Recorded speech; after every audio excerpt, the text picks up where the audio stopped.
तो जैसा कि दोस्तों मैंने आप लोगों से वादा किया था कि आप लोगों के लिए जो है मैं मेंटल एबिलिटी की क्लास जो है लेके आऊँगा, और उस वादे को जो है मैं अब पूरा भी कर रहा हूँ।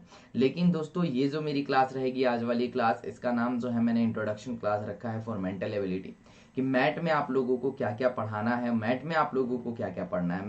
लेकिन इस वाली क्लास में मैं आप लोगों को टोटल फोर जो है, ओनली फोर जो है मेंटल एबिलिटी के बारे में बताऊंगा कि हमें मैथ में पूरा टोटल जो है क्या क्या पढ़ना है ना।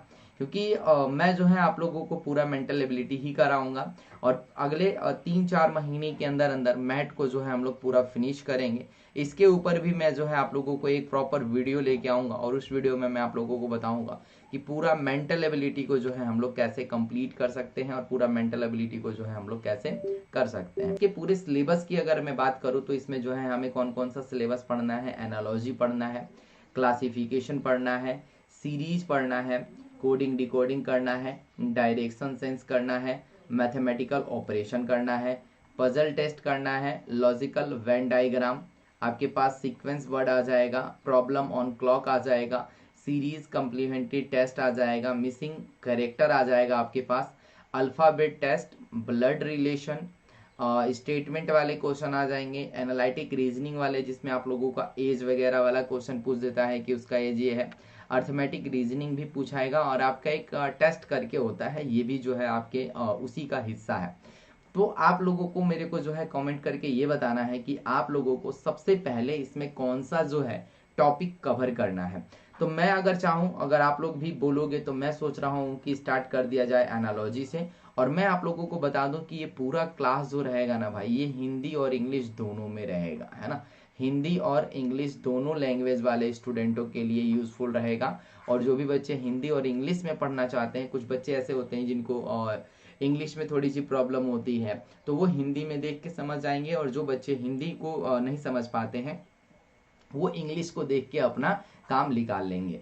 तो उसके बाद जो है हम लोग करेंगे क्लासिफिकेशन को, उसके बाद सीरीज को, उसके बाद कोडिंग डिकोडिंग को। देखो यहाँ पे जो सीक्वेंस लिखे हैं, आप ये मत सोचना कि इसी सीक्वेंस के अकॉर्डिंग जो है हमारी क्लास चलेगी, किसी भी सीक्वेंस के अकॉर्डिंग चल सकती है, लेकिन आपको चैप्टर जो है पूरे कंप्लीट कराऊंगा। ऐसा नहीं है कि आपको जो यहाँ पे चैप्टर दिख रहे हैं, जो आपको एनटीएससी में आता है ना, जो आपके एनटीएससी में पूछा जाता है, जो आपके एनटीएससी में आता है, ये पूरा सिलेबस जो है मैं आप लोगों को कंप्लीट कराऊंगा, है ना। और ये 3 महीने का जो अपना प्लान है, इस 3 महीने के प्लान के अंदर अंदर कैसे चीजों को हमें करना है, ये सारी डिटेल मैं आप लोगों को बताऊंगा।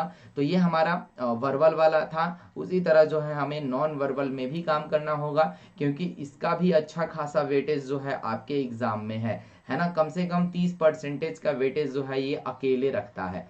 तो इस अकेले वेटेज को भी तो हमें देखना पड़ेगा ना, इसको भी हमें लेके चलना पड़ेगा।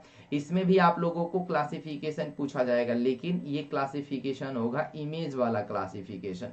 सीरीज होगा जिसमें आपको इमेज पूछा जाएगा। ये एनालॉजी भी होगा, इसमें भी आपको क्या पूछा जाएगा, इमेज ही पूछा जाएगा। पेपर फोल्डिंग वाला होता है, इम्बेड फिगर, मतलब एक फिगर खाली होगा, आपको 4 ऑप्शन दिए जाएंगे, उस फिगर में से आपको चूज करके पूरे उस फिगर को कंप्लीट करना पड़ेगा। डॉट सिचुएशन वाले भी क्वेश्चन होते हैं, जैसे कि आपसे ऐसा ट्रायंगल बना देगा, इस तरीके से पूछ देगा, और बोलेगा कि जब हम लोग इस डॉट को हटाएंगे तो हमारा जो नेक्स्ट फिगर बनेगा वो किस टाइप का बनेगा, है ना, तो वो डॉट हो जाएगा। एनालिटिक रीजनिंग में भी, वाटर इमेज में भी पूछेगा कि मान के चलो कि कोई इमेज आपके पास दे दिया गया है, उस इमेज को बोलेगा कि बताइए कि जब हम लोग इसको वाटर इमेज में देखेंगे तो हमारा कैसा इमेज बनेगा। इसी चीज को अगर हम लोग मिरर इमेज में देख रहे हैं तो आपका कैसा इमेज बनेगा, है ना। प्रॉब्लम क्लॉक एंड डाइज वाला पूछता है, इसमें बहुत सारे बच्चों को प्रॉब्लम होती है, लेकिन मैं आप लोगों को इसको बताऊंगा बेहतरीन ट्रिक के साथ, है ना।